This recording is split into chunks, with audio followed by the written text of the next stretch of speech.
Ноокат району Кырколсай дарыясы. Бул жерде мынтип күндө шагал алышат. Сайды оюп пачактап бүтүштү. Суу мындай ылайка боппоз. Мындан канчалаган адамдар ичишет. Канча жолу муну тартып чыгардык. Эч жыйынтык жок. Ким бул маселени чечип берет бизден? Ноокат районунун акими урматтуу депутаттары ушул маселени чечип бергилечи. Муда миңдеген адамдар ичет. Бул машиналар келип мусорларын төгүп кетип атышат. Жардам бересиңерби же жокпу? Же өз күчүбүз менен кубалап чыгайлыбы? Ташпаран кылып.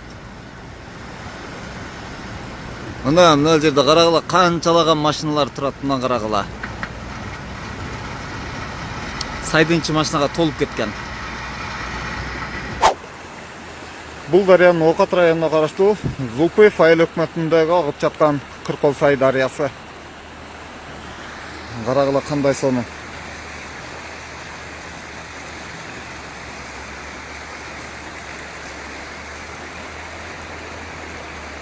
Шекелер жык бактараак.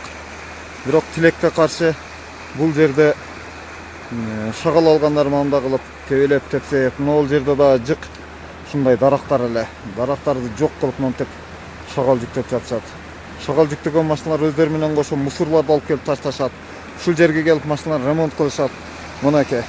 Мына мусорго аралашып жаткан мына итти да ошолор келип ыргытып жиберишти, азыр суудан чыгарып салдык.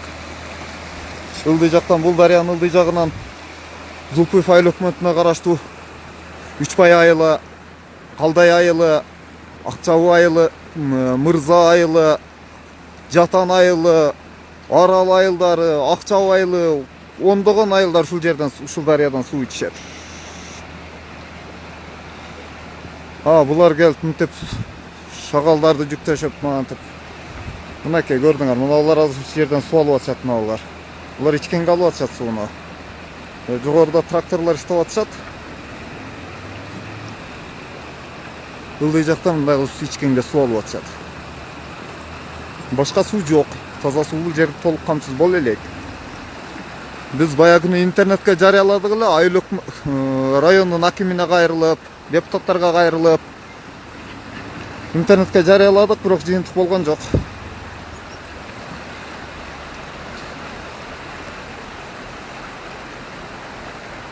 Мынакей. Бул дарыянын жогору жагында дагы 2 жерде же 3 жерде ушинтип шагал жүктөп жатат экен. Ар биринен бир челектен мусор түшкөндө деле бул жерде канчалык мусорлор түшөт, канчалаган адамдардын ден соолугуна зыяндар келтирилет. Эч бир жыйынтык болбой жатат.